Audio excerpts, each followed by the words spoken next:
is intact. My name is Umar Rusanda Amadu, and you're welcome to Face to Face.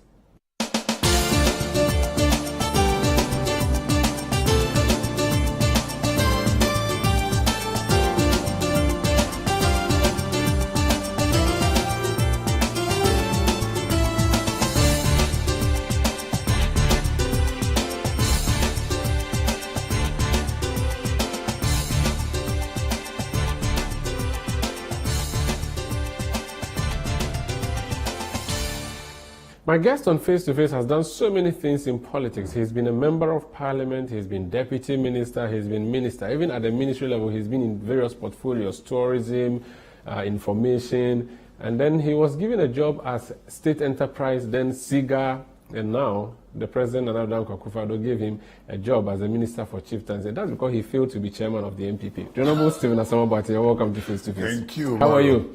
I'm doing fine by the grace of God. I'm sorry for reminding you of your defeat. I just as an attempted national chairman. Yeah, but you still have... It wasn't a defeat. I wasn't successful. Okay, it depends on how you look at it, half full or half empty. But what did you think was wrong with your party that you thought as chairman you would fix? And are those things being fixed now? Well, I wouldn't call it as a problem. I call it as a responsibility of a political party to organize itself well and to be ready to win an election. So I assessed the situation. I thought I could do a good job. I looked at the array of candidates there, and I carried myself. I thought I could do it. But the delegates decided that I should wait. It's not my turn yet. You lost out someone who has done it for 20 years trying to get these positions. So it's fair. It's a good consolation. I can understand that. Yeah, I mean, I also understand this one. But you see, I can understand on the face of it, but it is not a time of contesting. It's a question of who can do the job. But hey, it doesn't matter. I know. We've gone past that. But as a party in power seeking to break the eight, that's a very difficult job. So your party executives will have to do a lot of work in addition to the flag bearer. I remember when Muhammad lost, there was this whole issue about whether it was a jockey or the horse. Who do you think will win you the elections of 2024 if you were to win? Is it the flag bearer or the party leadership? A combination of both. I place a lot more emphasis on the party. It's the party structure that must be oiled properly and ready to go to battle, as it were. Then, of course, the candidates also is key. There are certain areas in Ghana where they look at the personality, not the party structure. If you remember, I became a member of parliament in Fansiman West those days. If you look at the figures of what I got throughout, you could see it's me they were looking at, not the party. So it depends on the combination. You got 28,000 at the time. I was there from 2005 to 2009 when I left parliament. And then Aquinas came to spoil your Gary for you. Yes, the party. You don't have parliamentary plans anymore, do you? No. It's gone behind me. Parliamentary, I've gone past. I've served my time. How about flag bearer? In 2007, 2008, you were in government. They were all going to be flag bearer. You refused to go. Now they are going. You are not going. Why? Go some. 2007, you are a senior member of the party. 2007, I didn't go because I was a young man and I needed to learn a bit more. But hey, you start a career, you must have an ambition to be at the top.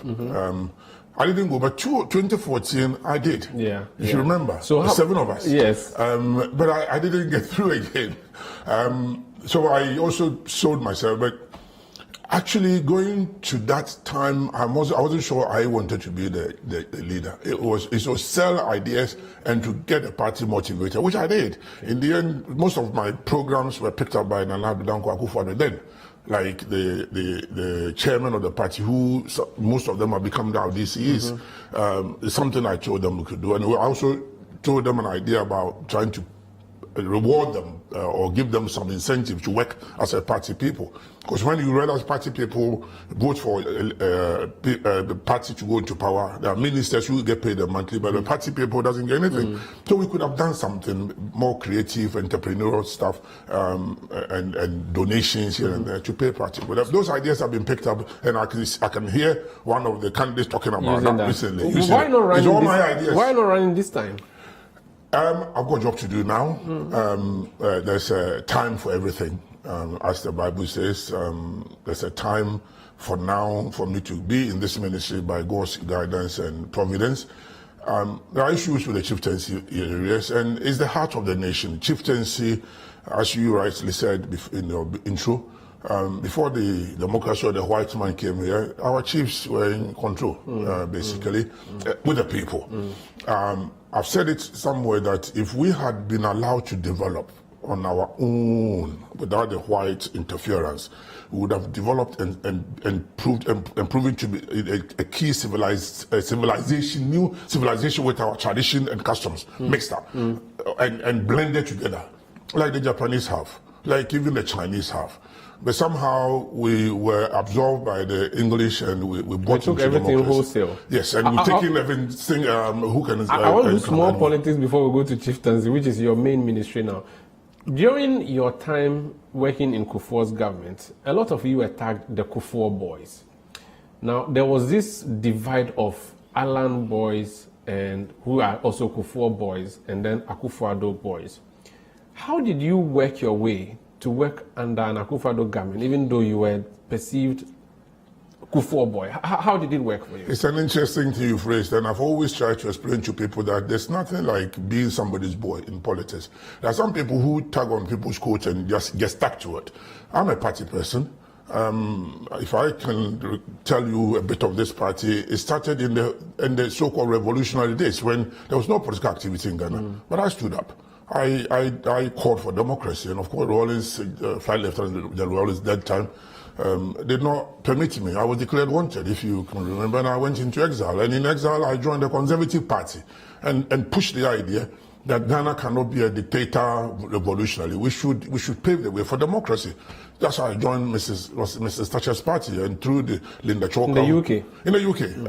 So we formed, even in the UK, we formed the basis of this party. We used to call it the United Progress Party International, and I was the chairman.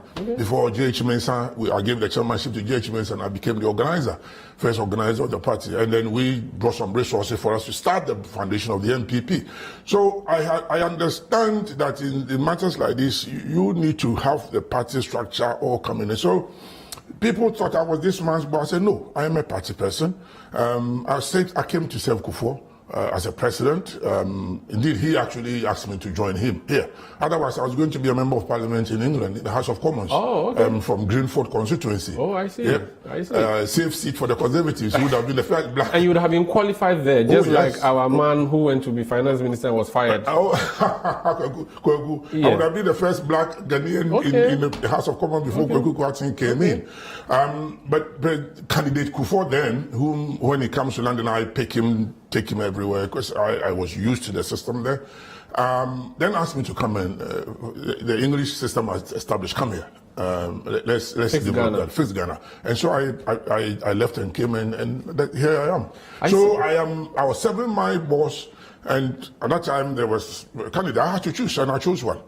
But then, of course, the tag came in. But I can tell you, people know Asabi as a hard worker or somebody who is passionate about what he does. So now the Danko Akufo-Addo, even when I was being tagged as a Akufo Islands boy, he knew Asabi's capacity. And so I've served both Kufuor's government and I've served Nana Akufo-Addo's Because for him to have, he gave you State Enterprise Commission, he gave you SIGA, and then we are told that Jubilee House told you to go and run as chairman, and then it didn't work out well. No comment on that. Don't comment. I know. I'm not asking you. I'm telling you. No comment on that. And then after that, he even gives you, people call it a reward as a ministry. It means that you really have a good relationship with Nana Akufo-Addo, the president. I have a good rapport with him. He knows I'm a politician, a consummate politician. He knows I throw in my lot. I work 110%. If I'm not interested in anything, I don't go there. If I go there, it means I have committed and I'll do my best. And he noticed, State Enterprise Commission was nothing. There was nothing there. So I had to bring the Diversity Implementation Committee, merge it up, and then call for a new legislation, and he agreed with me, and then that came SIGA. Then he gave me an appointment as SIGA Director General.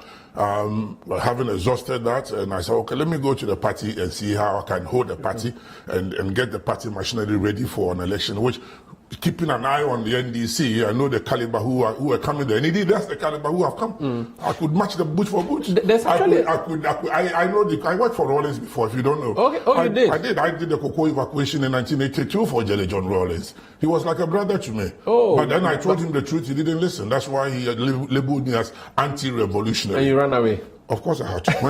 When you're faced by the gun, you don't have to fight. No, you don't have to. No. Talking about going into the party, there are people who hold the view that our party leadership keep dwindling in terms of credibility, or not credibility, but the value of the people who were there, their experience, their wealth. People always mention Darocha and say, look at Darocha was the leader of this party. Today, it keeps going down. Even for the NDC, that argument is made. Do you agree that your party leadership, and I'm referring to both political parties, are seeing a reduction in the quality? Difficult question, but there are times for leaders at every point in history. So the Rocha type is gone. We have to find new leaders. And don't forget, there's a lot of youth in our society. The demography has changed somehow. And so getting the youth to take leadership role is also something we have to work on. So yes, you see young people in there, but they also appeal to a certain class of people.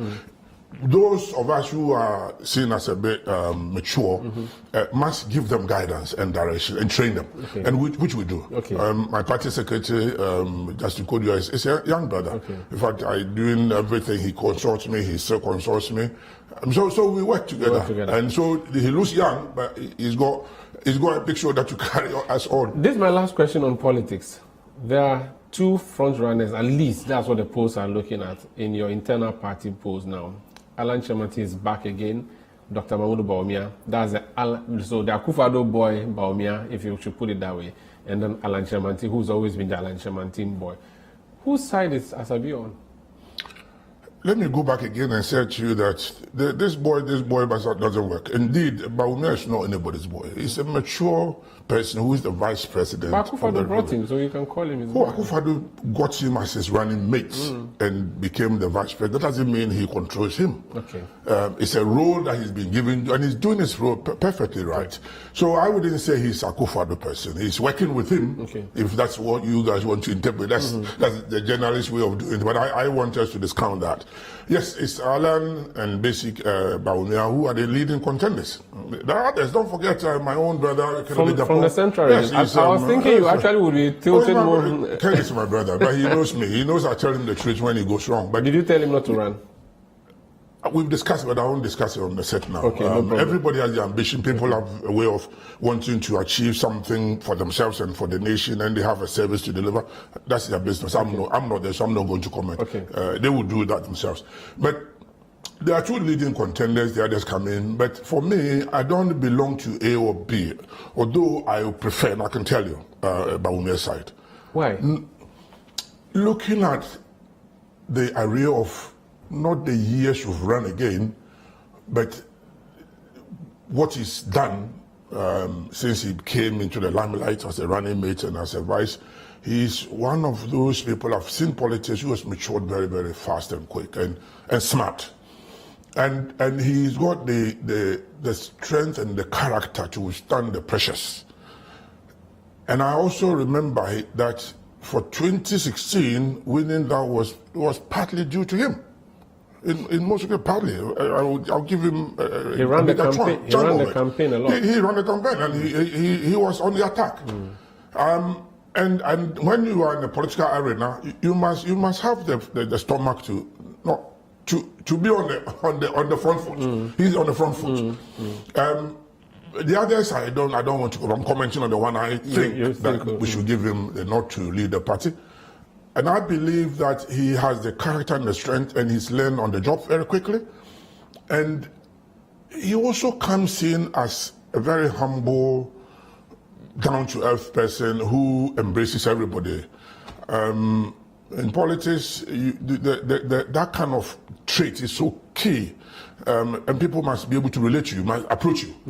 And that's what I take. So that's my. So that's okay. But the delegates will decide. I mean, I probably would also. This is your personal view. I will probably jump in and do a campaign. I don't know, but for now, I won't hide it because it's known in the party that I am on the side. Are you allowed to campaign though as ministers? Are you allowed to choose and? I was reluctant to answer your question, but you've asked me and I've given you. I just want to know whether... Well, there's nothing wrong with anybody, it's part of our makeup as politicians. When you are in a role like I am, it's not advisable to jump on one side immediately. It's not wrong. There's nothing violent. Okay. But it's good to allow everybody to go and tell their story. But you can't, people know where we stand. I mean, we all know. They know. Everybody knows that. So just a few things that go against him, Dr. Bawumia, despite the things you've exalted about him.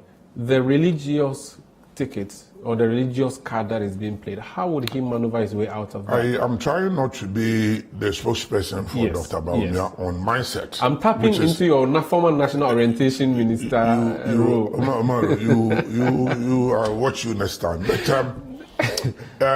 that is an issue that I've heard, but I think it's something that we can explain and we can work it out. We've lived together peacefully, both Muslims and Christians and Buddhists, and tell me, even the traditionalists. I haven't heard any fight anywhere. So when people say, oh, he's a Muslim, so it's his belief. I'm a Christian and I like him. We should see beyond religion. Oh yes, we should. As a nation, we are building a nation. So we should rise above the tribal and the religion and see us as one people, and somebody who can lead us into the prosperity we are looking for. That's how I'm looking at it. What about the economy things? The economy is under the ground now. That's another issue. People say he was the guy leading the economy thing. Akufo-Addo was just the president. He was the head of the economic management. So if everything that's wrong with the economy now, people blame it on him. How would he escape that? President Akufo-Addo wasn't just a president. Not the word just. He's a president. Okay, fine. I withdraw just. I didn't mean it. Your choice of words, I didn't mean it in a derogatory term. I understand. But you see, people forget the reason why we are in where we are now. And the president and Nana Akufo-Addo have said, and maybe because he's the one saying people are refusing to listen. But people should know that before COVID hit us, our economic indicators were all high. Our GDP was about 7.3, I think, or 6.3. I'm not too sure about the figure. But it's not now the 1.3 we're seeing. But we were still borrowing ourselves into a hole. As for the borrowing, it was too reckless for a party that says we are. I'm not here to answer questions on the economy. If you had told me, I would have probably. I'm sorry. But it's a fact, known fact, that the economy was not as bad before COVID hit us. But people have forgotten. There was time when we couldn't even meet you. You and I couldn't meet. People couldn't travel. We couldn't work. Nothing. We are home. And what, you want the economy to be the same? It's not possible. I don't understand why people think that we should. Yes, we're trying to go back. And President Akufo-Addo says something. He said, look, I cannot bring you to life if you die today. So protect yourself. Wear the face mask and all that. But as for the economy, even if it goes down, we know how. And indeed, if you look at the trend, we are performing better than most countries now. But the point is that it will take a while. When you go down into almost a recession, the whole world is in a recession.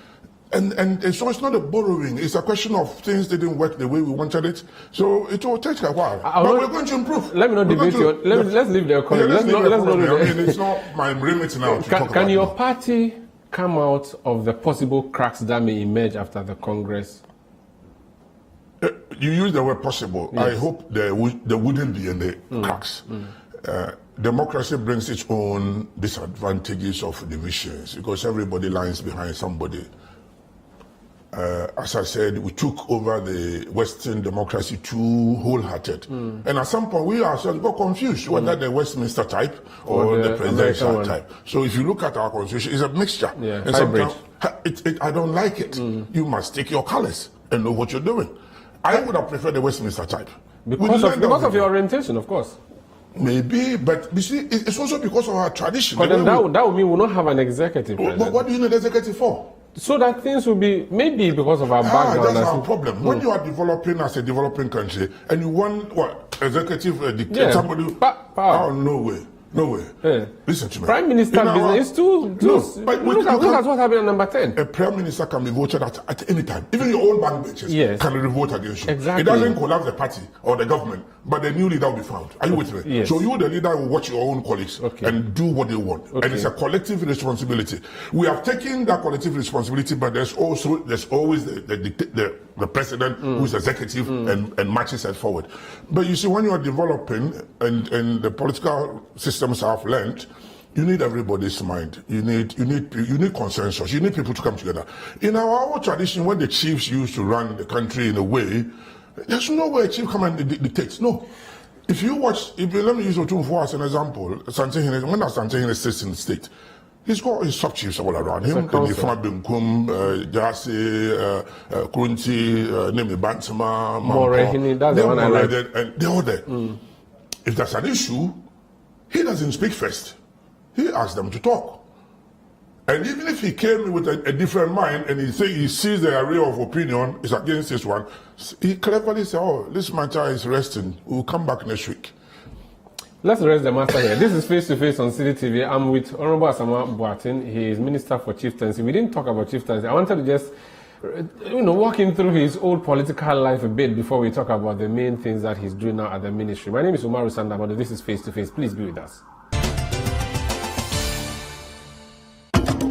It's day 3 already. Setting off from Kumasi, Noda Hotel. It promises to be a long but exciting trip to Bolga. Passing through the famous Jinijini and Tuobodom, the commercial town of Techiman, through to Kintampo, to Tamale, Savalugu, Wale Wale, and finally Bolga Tanga. As the hours wear on, the landscape also transforms from the tropical forests of Ashanti and Puno areas to the savanna plains of the northern and upper regions. Join us on this exciting episode of the Heritage Caravan Diaries Day 3, showing every weekday on City TV. You're welcome back. This is Face to Face on City TV. My name is Umaru Sandamado. My guest is the Minister for Chieftaincy and Religious Affairs, the Honorable Stephen Asamoah Boateng. When Akufo-Addo, the president, won in 2016, he was very happy. He created a very big government. We complained, 110 ministers. He said, no, this is a number he needs to work with. Yo, no problem, we'll watch you. 2020, Ghanaians decided to show him his modest level. He lost parliament almost by half, and then he decided to cut down his ministries. A lot of the ministries that many people thought were redundant or unnecessary ministries were scrapped. Some were turned into agencies and all of that. The Chieftaincy and Religious Affairs Ministry remained. Why should we have a ministry for Chieftaincy and Religious Affairs? 2020 election, if you look at the figures, well, President Akufo-Addo won handsomely. Well, he lost 500,000 votes from 2016. If you look at the history since the Fourth Republic, and every president, their second term drops votes. It's as simple as But not to lose parliament to have a hand. You're talking about different matter. No, I'm just. But parliament is a responsibility mostly of the party structure and the parliamentarians. The president carries some weight there, but if you look at some areas, let me use Central Region for example, as a typical example. The president won 19 constituencies. And the party lost 9. Yeah. So you see, so don't put on. Anyway, that's beside the point. But the key thing about running a government is to find the institutions and the systems that solves problems. So yes, sometimes people think of the numbers and cut down. But if I'm the president, I'll look at, if I cut down, what would I achieve? If I don't, what would I achieve? I'll listen, but I make the final decision because you're giving me the authority as executive president. And so he's stuck to what he's doing and giving me one of those responsibilities to do. So why should we have it? There's a need for it. The chieftaincy and the religious aspect are at the heart of the nation. People, I don't know why people even didn't know it's so key. The chiefs, they run basically part of our lives in the communities. As you said before, the white man came, they were the executive, they had an police. If the chief calls you, don't show up, you're in trouble. And I'm even thinking of looking at the amendment to bring it back. Oh, really? Oh, yes. That will rival the IGP's police. IGP will be part of the discussion. IGP, if you ask me, the system where there's the same thing, that there's a hierarchical, top-heavy IGP, I would have gone the British way. Regional administration, where yes, commander. In England they call it constabulary. Okay. And they are managed by the local authorities. In fact, they pay them. They decide. So you don't have a national police service? No, there's no IGP. Oh. Yeah, there's a police head, but the power is decentralized. And so going back to that point, we need to give some authority to the chiefs, and of course within limits. because now you can't do what they used to do. Those times are probably gone. But we need to look at how we can empower them and decentralize power. Now, the chieftaincy institution is key. The chiefs manage people, and if you cannot understand and work with them as a government, you're going to have problems. Religious affairs, they spring up everywhere, and you don't know who these people are, what they're doing, and they command a congregation. Some of them, when they speak, is Holy Communion. People don't even question it. And so, those are, and it's spiritual matter. So they are powerful and they are influential. Very powerful and influential, very powerful. And as a nation, you are governing people. And most of your people are in the religious aspect, worshiping God, whatever they worship, but there's a spiritual being that attracts them. Then you have the chiefs who command respect and who command some authority. And you are missing those two, then you're not running the country. So that's why the need for mind. So you have become now the agent between the government and these people. I would say I am the minister to forge that kind of understanding and cooperation and unity, because they're all going to the same top. The religious side, even the chieftaincy, there's a spiritual side to it. You know, the chief doesn't come out easily like that. When they're even in skin or in stew, they're kept in a room for days or even weeks or months.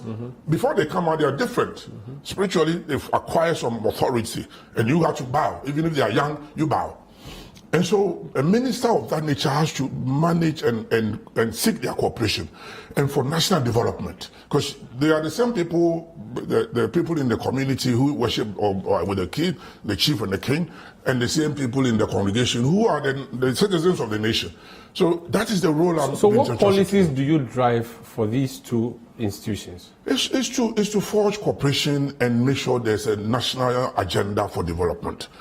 If you don't do that and you allow what we see now with the chieftaincy disputes and you don't manage it, and my understanding is about 70% of national security issues are chieftaincy related. And if you don't have somebody who has the capacity and the ability to forge some kind of lasting peace, then basically you're going to throw your money at security. So let's divide the issue. There's a limit in which you can fight people. You can cow people down. There's a limit. Yeah. So people might come out and say, kill us. Yeah. Go ahead. Do what you want. Let's so you need to find the commonality and what's the cause and deal with it. And most of the cause is chieftaincy matter. Let's divide your ministry into two and deal with religious first and come back to chieftaincy. So religious, your job is what? To send Muslims to Hajj and Christians to Jerusalem? That's the simplest way of putting it. That's not true. Okay. It's part of it to some extent. As I said, it's a spiritual matter. And so some people want to touch base with where they believe. That is where Jesus was born, Mecca, because that's a Hajj. It cleanses you, you renew your life and your spirit. That's their belief. And if I'm responsible as a minister, I have to encourage that. But that's not about it. That's not all. My job is to mobilize them and to galvanize them to be cooperating with government and to be also communicating back and forth with their congregation and make sure that they are serving as true citizens. I've had the opportunity of attending a crusade last week, I think 2 weeks ago, and I gave a simple speech. And I said, from my Christian background, I've learned that in the gospel according to Matthew, we are the light of the world. Nobody lights a light and puts it under the table. We are the salt of the earth. If the salt loses its saltness, you throw it away and stumble on it. So the message is that shine, show example. And sometimes Christians, some of them go to church, they come back, they do the opposite. So it's my job to work with them and find out if you can be a good Christian, a good Muslim, a good atheist. Some people don't believe it, but you must be a good citizen. They know what's good and bad. Then we are onto a road of cooperation and development that does not take away this peace that we're enjoying. We need peace. Without peace, you cannot develop a nation. When Kofi Jameshi was Minister for Chieftaincy, there was this idea of the state airlifting pilgrims to Jerusalem. There's this long-standing support that government gives to Muslims to go to Hajj.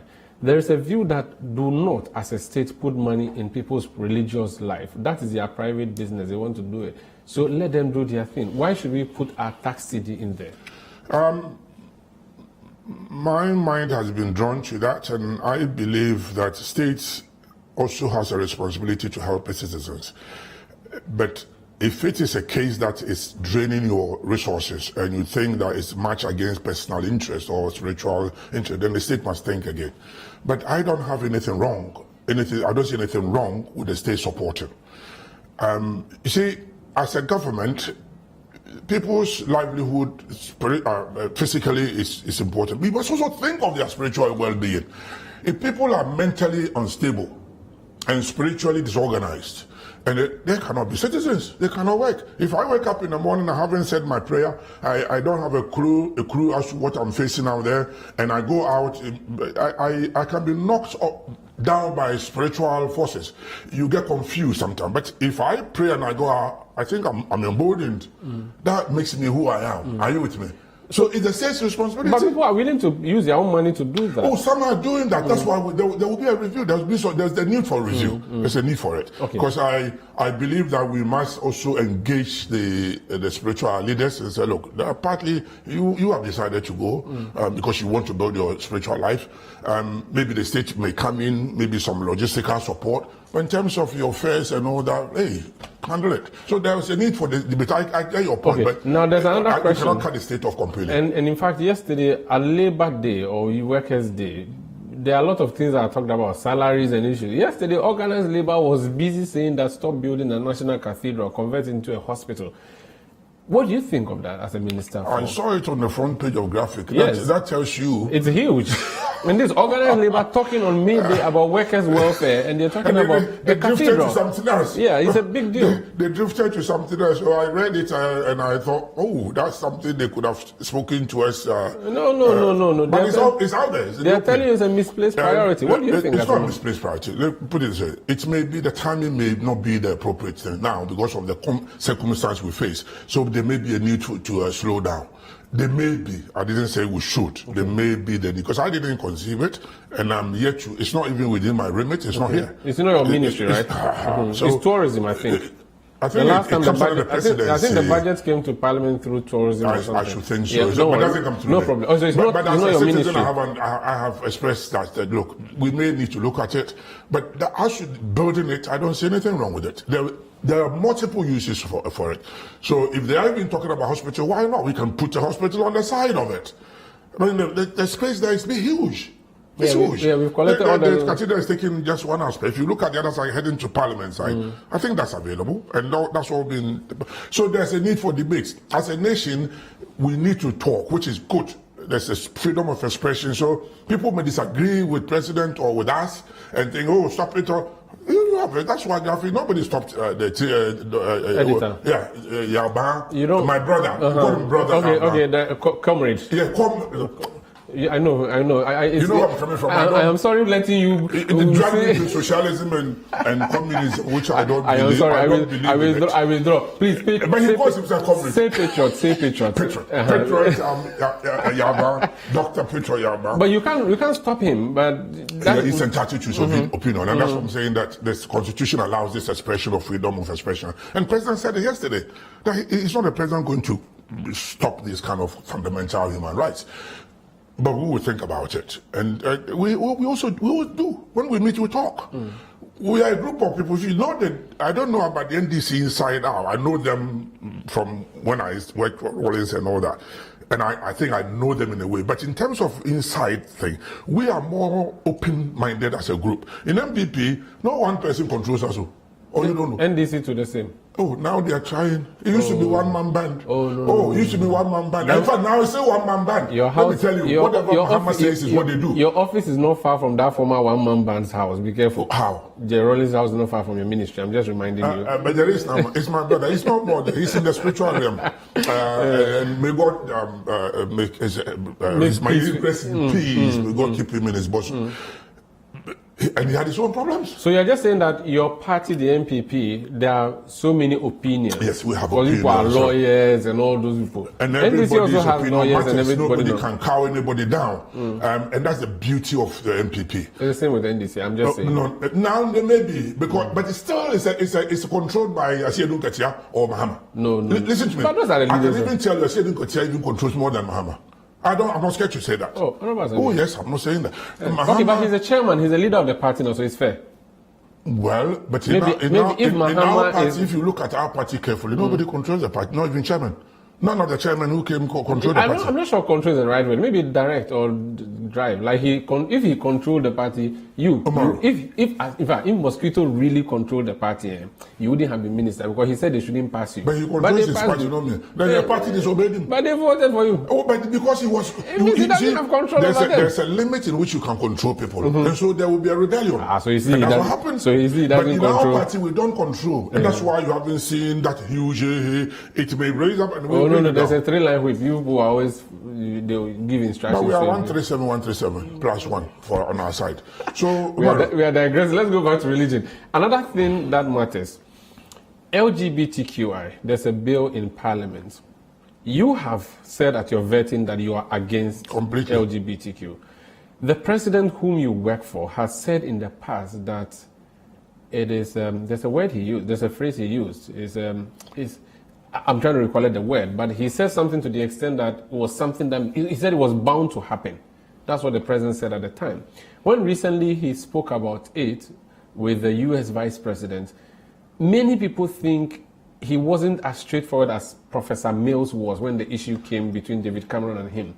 How are you able to maneuver away inside a government whose leader says this is bound to happen, and you say you don't agree with LGBT? Well, you've picked just one aspect, and even that one is out of context. Okay. He's a lawyer, and he recounted, if you look at the interview, so I think it was a BBC interview, and he recounted history, how things have moved in life, especially there was a time that blacks couldn't even vote, and there was a time that women couldn't even vote. And over a period of time, ideas changed. So he had a context in which he put it. He was expressing a view, but he didn't say it's bound to happen.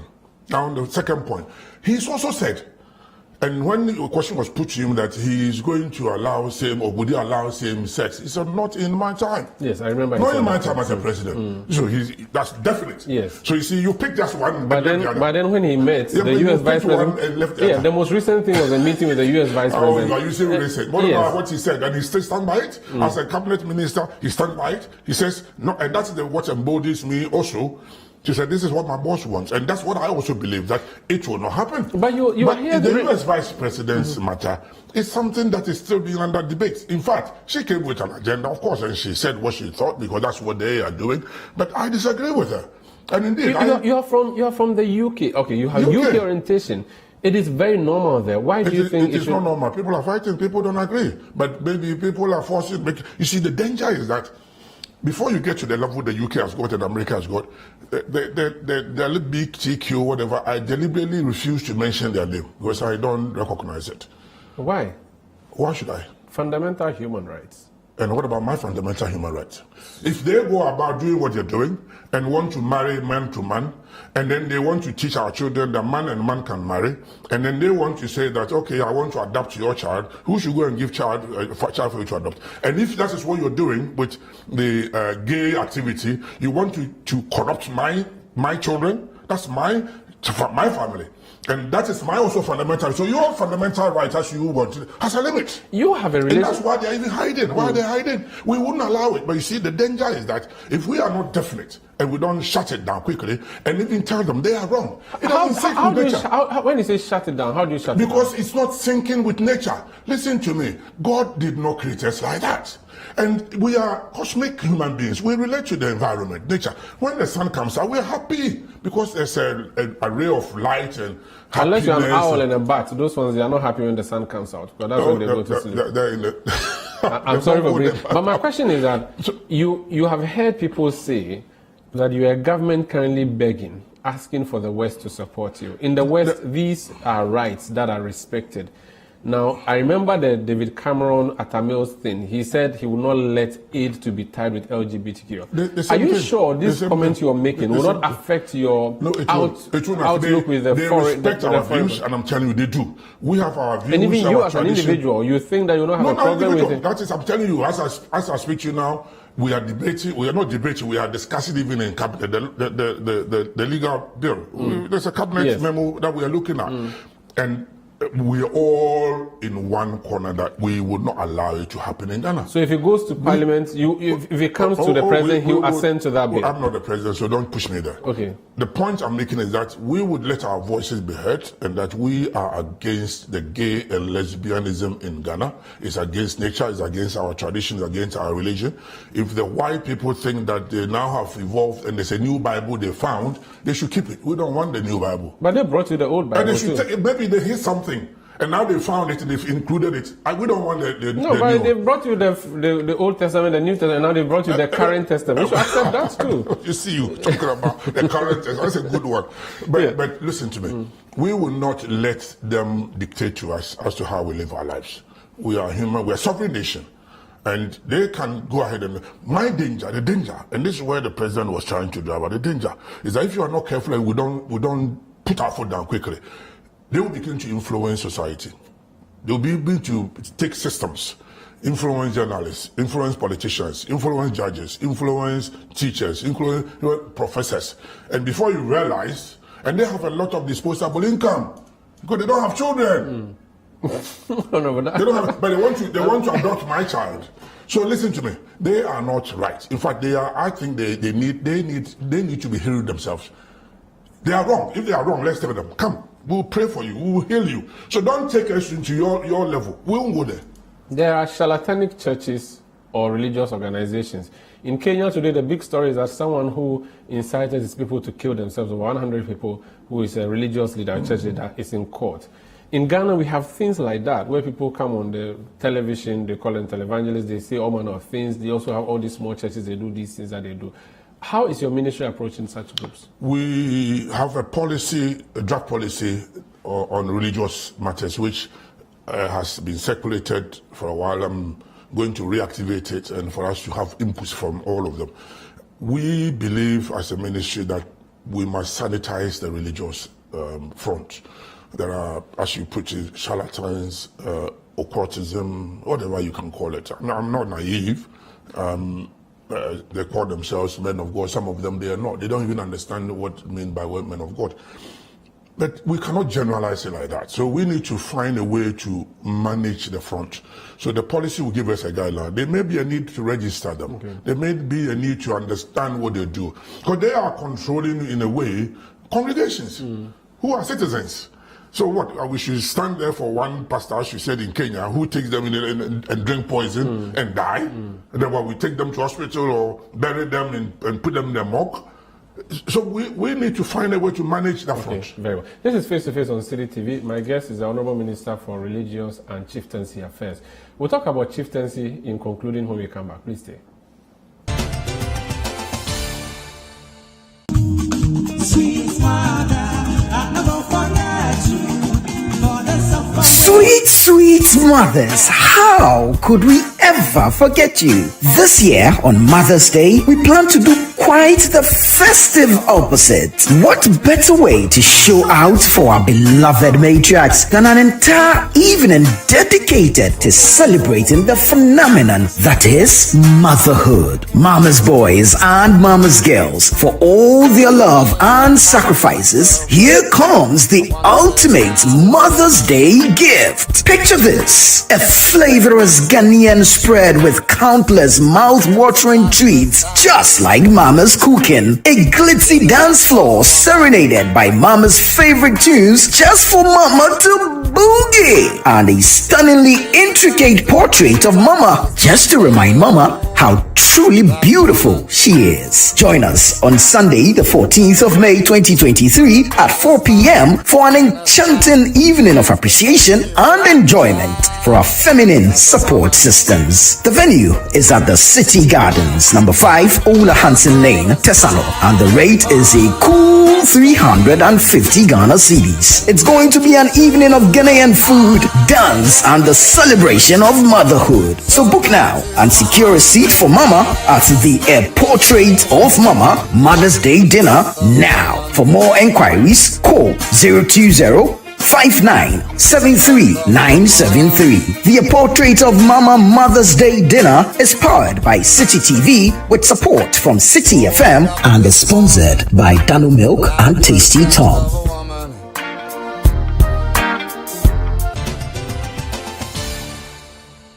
You're welcome back. This is Face to Face on City TV. Again, at the Labour Day, aside talking about the National Cathedral, another strange thing that organized Labour talked about was Boku. They said they want the president to ensure peace in Boku. I mean, it's not every day you hear organized Labour talk about things like that. It means the Boku problem is a big problem. It is under your ministry, even though it's a national security issue. How have you been dealing with Boku? Boku is the preoccupation of the government, I can tell you, without any doubt at all. It's worrying in a situation where chieftaincy issue become very, very disruptive to life, and people die as a result of it because of some misunderstanding and historical facts that are not being told or whatever. So it's a fundamental problem. Yesterday the president addressed it and said it will be his legacy. He would love to see peace in Boku. And indeed, it's also my wish that I can deliver that to the president. And the president's wish would come true by working through the ministry with the regional and national House of Chiefs. Politicians are not the best to decide on chieftaincy matters. Our job is to provide the environment, the legal framework, and the logistical support and the leadership. But in terms of the details of finding solutions, you need the chiefs themselves. They understand the tradition, the customs, the way things work. And so I've been engaging the president of the National House of Chiefs almost regularly. Every month he's in my office, I'm on the phone with him, because I want him to take charge of it and let the peers of the chiefs who are into disputes to settle the matter. And sometimes it's easy, but my job is to make sure that the logistics at the House of Chiefs, especially the Judicial Committee, have the staffing levels, the allowances that, of course, they say you have to pay them something, so that they can then go and decide on most of the cases. Okay. I've categorized some of them into short-term, which for me, short-term is between now and December. That can be resolved. National security says about 70% of their problem is chieftaincy dispute. If we are facing each other and fighting, that's more dangerous than external forces coming in. That you can face them and fight a battle. But if it's family against family, chiefs against chief, that's a dangerous. Tribe against tribe. And so our job is to make sure we fight that lasting peace. And I was in Boku. Before then I went to the overlord of the Mamprugu kingdom, who happens to be like somebody I take as my father. He calls me my son. Luckily, and you missed that I was a local government minister before. Yes, you were. And God being so good those days, what I did has earned me some respect within most of the chieftaincy palaces. So I went to him and I could see. Was this before he that was after the skin. That was before my time. But there's an issue that is caused a problem. So I had to go. And I went. Then within a week, I went to my brothers in the Kusasi area, and also I spoke to them. There was things that were said inside, which I wouldn't disclose now. But I thanked them. Let me use the medium to thank the Nairi and his elders and the people of Mamprugu. Thank them so much because they listened to me. And you could feel within them that they want lasting peace. When I went to Boku and I met Boku Nabachu, you could also feel he was almost like weeping. It shouldn't have happened this way. Stephen, you've come in and looks like we are. And I talked to them on my own. And I can feel a need for them to merge. There will be compromises. They have stands which are now entrenched. Because once people get killed, people would want to retaliate. And so we need to go beyond the current and look at long lasting. And I believe that they should concentrate on the peace mission I've brought up. I think last week, for example, when I went there, it had almost subsided. It was getting a bit quiet. Then last week, it flared up again. You had a wonderful peace template in Dagbon, which is working, evidence-based. Why don't you deploy the same tactics in Boku? Well, each has its own way of handling it, but of course it gives us a background and some information, which I've got the template. I'm reading it. There are other templates. We've had another area where a soul habitat has gone to the Bimbela matter, if you know. So there are templates around. And the chief, there are prominent chiefs around, kings who but what's the position of government? Is government agreeing or agreeable to the enskinment of a king of Boku by the Nairi, or government does not agree? Government hasn't said anything of that. That's not our job. As I said to you, we politicians cannot say that the way your custom works, that's wrong, that is right, that is wrong. What we have said, and government has clearly stated, is that we want the peace of Boku.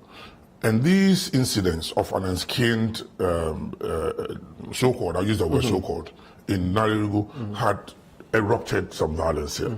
Hang on a second. If there is a reason why you did it, let's understand. So that's why I've gone in.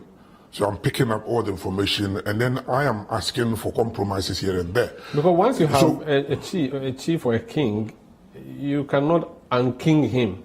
Even though I've seen the government statement that suggests that the government goes by the existing law, which is already there, established and all of that. But in practice and in reality, there's a new king that has been skinned by the...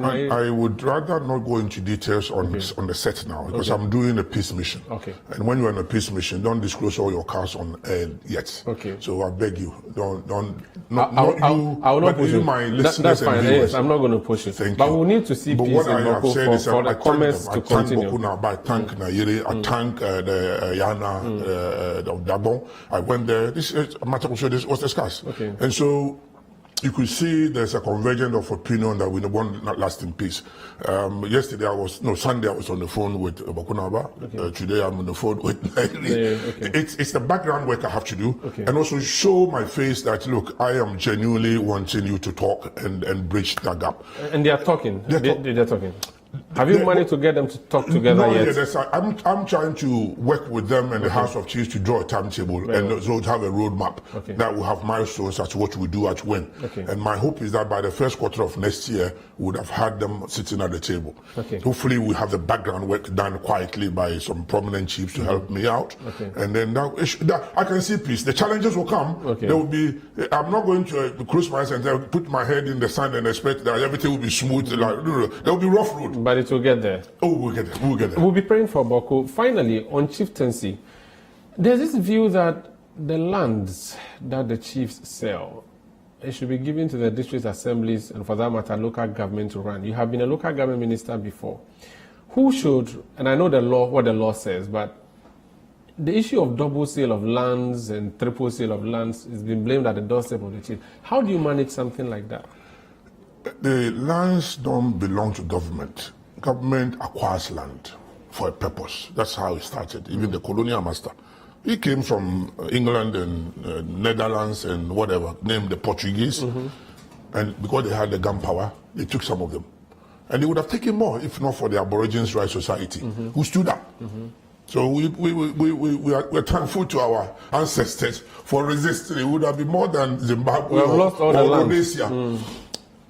So we understand that the state also needs land to do so. So we acquire it. If the state doesn't use it for the purpose in which they acquire it, you give it back. And most, if you look, not all lands in Ghana are even invested in the chiefs. Some areas of Ghana, it's not the chiefs, it's the clans, elders, it's the family. And the chief just makes sure that there's peace, and that's all. Maybe the chief can go and find a way for them to give him something so he can also play with it. But that's negotiation. And so we believe that that kind of coexistence that within the land administration should be enhanced. Government should be open. If we don't use a land, that give it back. I will be leading, talking to my colleagues in cabinet, and I will present the paper and say, look, there are areas where the land that Dr. Nkrumah took or the colonial master took, we don't need it. If we need it, fine. And there are some areas that we may even go and acquire more, especially for mechanized agriculture. The people are not happy. They say you've taken their land and given it to I think some of them we have to give back. Some of them, I believe, President Kufuor started it, and I think it's stalled a little bit, but it will have to restart. But in some areas too, we need to go and find a way to take some land back, especially in mechanized agric, like rice cultivation, like huge maize cultivation. I mean, I fly over the savannah, the northern part of the country, and even here, Gomwa, just here, a stretch of land. And they are what? Nothing. And we are hungry. And we're hungry. How can it be hungry? Oh, no, but we need to go back. When you see the greenery of the place, it means it's fertile land. So they might be put a tractor on it. And for me, it's part of that jojo with the government and the chiefs and the people, so that look, here we can give up, here we can take, but it's for your benefit, it's for our benefit. It's a discussion that we have to. By January 7, 2025, Akufo-Addo will cease to be the president of Ghana. Whether or not MPP breaks the 8, your tenure would also end as minister. By that time, and I want to, in conclusion, what would you have want to leave behind as legacy, as Sabi's legacy at the ministry? The chieftaincy side, I want to drastically reduce the disputes areas to barest minimum. some people have pushed me. It's a bit ambitious, but I say 15% rather than a 70%, 15 or 10. It's a very huge ambition. That's But a I huge look at the figures. There are 515 disputes across the country. And are these in courts or they Some are in judicial committee, some are in the High Court, some are in the Supreme Court, some are the Traditional Council. Some are on the ground. Some are, they don't even go and they just fight. Yeah. But that is the known one, the reported one, 515. But the active one that causes sleepless nights, about 139. Okay. So I'm tackling that 139 quickly. At least there will be peace. The others, I'm not saying we won't do it. The system will take care of it, and we'll move. I hope I can achieve that. Okay. And then there'll be lasting peace. Especially Boku, as the president said, to deliver that to the president, and to deliver that to Ghanaians, and to deliver that to the people of Boku. And to deliver that to the people of Fantiman West and the Honorable Asamoah. Everybody in Ghana. And on the judicial and the religious side, before I finish, is to see harmony between us, which has existed, but more detailed harmony, especially on the Christian front, where sprinkling of other churches and you don't know who is handling what. We can all. It's in the favor of all of them to sanitize it, and I don't want to be like imposing. I want the churches themselves to give me input, feedback. Then we can all have a buy-in, Very well. and then we can go out there. Wish you all the best. Honorable Thank you. Stephen Asamoah, former Minister for Plenty Portfolios, but current Minister for Religious and Chieftaincy Affairs. Thank you for speaking to us. And Thank you so much. we win the election, and I'm working towards it. I'm not supposed to say amen or anything to that. I'll just end my show. We will win Okay. by the grace of God, and we are working at it. We're not just wishing it. I wish you all We the are on best. ground. I wish you all the So best. the NDC have their match. Okay. They should know. I wish you all the best. When I'm on the field, they should know that they have a match. Very well. My name is Umaru Sandamado. This has been Face to Face on City TV. Thank you for watching. Stay with City TV. It's your world.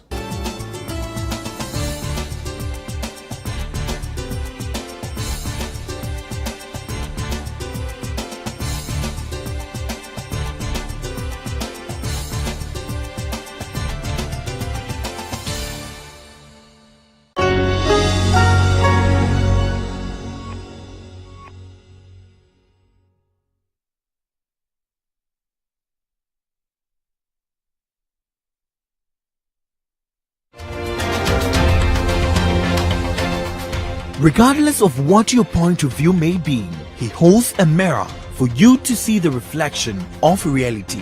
Two young men, brilliant student, best student in his school. He says, I believe in this as my identity, my religion. You say no.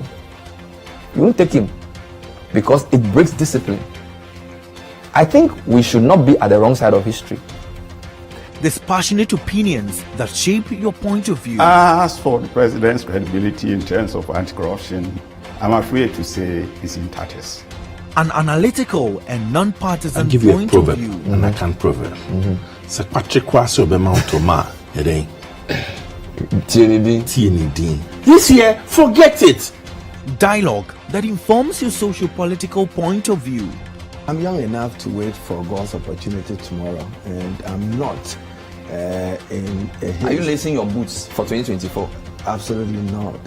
You're not lacing. What time you see the shoe I've been wearing? Whether they have been boots? I know. No, it's not Kambu. A chance for the duty bearers to provide the citizens with an honest point of We view. are being given rare and privileged access to a building which is part of the National Operations Directorate. And we are so determined, to fight all manner of crime. Even the broad daylight robberies that we're seeing and the footage saying, we can say that we are going all out, to make sure that we contain them. Educative chit-chat from the expert's point of view. No, there is. In fact, that rumor has been said about so many vaccines. People said the tetanus vaccine causes infertility, and we are trying to make our women infertile. No, it's not true. On the point of view with Bernard Avler, every Monday and Wednesday at 9 p.m. only on City TV.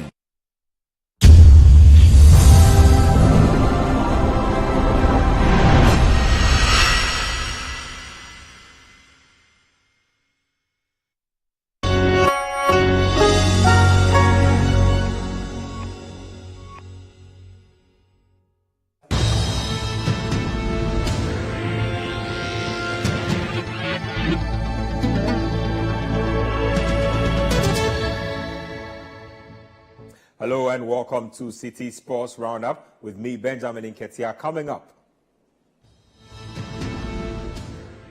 President of the Ghana Paralympic Committee, Samson Dean, welcomes decision of World Amputee Football Association to lift ban on Ghana amputee football team. Also, Liverpool and Manchester City in action on Wednesday night in the English Premier League. And FIFA President Gianni Infantino issues broadcast warning over 2023 Women's World Cup. Let's get to the details of our stories now. Now, President of the African Paralympic Committee, Samson Dean, has expressed his delight at the ban lifted on Ghana's participation in all amputee football activities by the World Amputee Football Association. With Ghana being the current African amputee football champion since 2021, the team's inclusion in the global arena will further strengthen the country's presence in the world of Paralympic sports. Speaking to City Sports, Samson Dean says the news is great for the amputee football fraternity in Ghana, and it will kickstart programs to prepare a formidable team for the upcoming Accra 2023 African Para Games in September. This comes to a lot of us in Ghanaians as great news. And I would say that we from the fraternity of sports promotion in the country with regards to disability and para sports, we are so happy to have bring a conclusion to this long-standing problem, which has escalated into the international governing bodies' decision by banning Ghana. Let me give you a brief history about this whole amputee things. This whole issue started way back in 2013, where some wise men thought that the legal status of any association in Ghana with regards to sports is to go to the Registrar General of Companies office, get an association registered, and then that makes you a legal owner of a national team for that matter. You know, when we are talking about an association produces athletes or footballers for national team. So some Ghana Premier League news, and Adriana Stars head coach Parkwesi Fabian has lashed out at referee Imoro Osman for his performance in their game against Kotoku Royals on May 1. The Premier League leaders were looking to win the game to restore their 5-point lead at the top of the table. However, they only managed to record a 1-1 draw on March Day 29. The result leaves Adriana just 2 points ahead of Bechem United, and Fabian, who was infuriated by the referee's display on the day, believes his side deserved to win the game. Not the result I'm looking for, but I'm really highly disappointed in the referee in the second half, because every ball that we came to tackle here is a foul against us. Look at the number of free kicks he gave them in the second half. Is that how we want a world champion of the league? It's very bad. Well, sometimes it happens in the game. You can get chances and miss them, but we scored one and we were playing well until the referee changed all of a sudden in the second half, giving them free kicks upon free kicks around the 18. For what? Even it's on the slightest tackle, foul. Slightest tackle, foul. Why? Now, with this result, do you fancy your chances in picking up probably the glory, winning the league? Well, we'll take one game at a time. But I'm really disappointed in the referee today. Very disappointed. I never talk about referees, but I'm highly disappointed in him for what he has done today. Well, coming away to pick a point is not a bad result, actually. But then, this game we should have won. But for the referee, we should have won this game. I'm disappointed. Meanwhile, Kotoku Royals head coach John Eduafo is adamant his team will keep fighting until the end of the season to secure their safety in Ghana's top flight. The Jordan-based club is bottom of the Ghana Premier League table with 23 points, 13 points off safety with 5 games left to end the campaign. Until we play our last game, I will never accept the fact that we can't survive until we play our last game. We are taking it game by game. We have picked a point, yes. We are looking forward for the next game that is coming. Well, I'm somebody, I don't easily give up until the last end, until all is over. Then I can really accept it. But once the race is still on course, I will still look up, get up, prepare well, and face the matches ahead of me. Now, Black Stars assistant coach Masoud Dede Dramani has stated it is imperative to give the local league the needed attention it deserves in his quest to assemble the best talents in Ghana for the national team.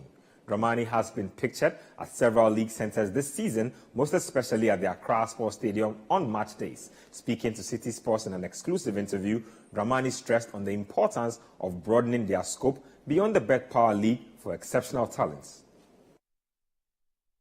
I think that the most important aspect is football, and once we are stakeholders in that industry, we need to give it that attention and then the respect it deserves. And so I try as much as possible to observe as many football matches that I can, not only the GPL but also to watch the Division 1 and watch some second divisions and then even the youth football. I try to go to the grassroots and then see more football. I think that your presence will influence positively, and your presence, will also serve as a huge inspiration to many to also be part of this noble industry that we belong to. Now, he further highlighted the significance of local clubs having an identity with respect to the team structure and charge coaches and players to exhibit high-quality football at all levels. The game is beginning to take a certain shape, the shape of structure, and you could see that all the teams, everyone is trying to implement a clear identity of a structure, and this is very, very important. Right from the build-up play through to the breakthroughs, and then the phases of play, seeing how teams are trying to play around the channels, seeing how they are trying to figure out the available, spaces and pockets, and defenders trying to break lines, with some passes. Players trying to stay in certain structures. I think that is beginning to pick up a certain shape. But I think that there are other concerns, and especially which is very critical, that we need to try to address in terms of how players have to stay in the game. And in football, I know how, if we say you have to stay in the game, it means you need not to unnecessarily go down when you can stay and continue to play. Play has to continue. It's the same thing also that match officiating need to have the game, to move. Sometimes the stoppages are very, very unnecessary, and I think that it's a work in progress, and I believe that we'll get there. You're watching City Sports Roundup on City TV with me, Benjamin Nketia. When we return, we'll bring you some more stories.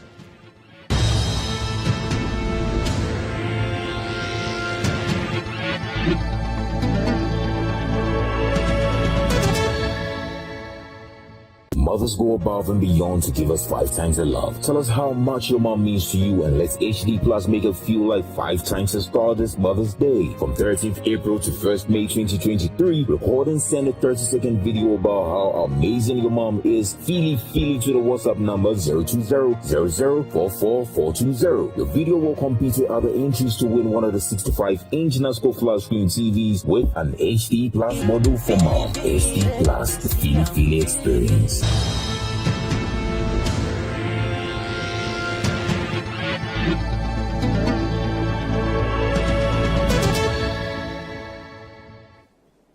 Welcome back. This is City Sports Roundup on City TV. My name is Benjamin Nketia. Let's do some more stories now.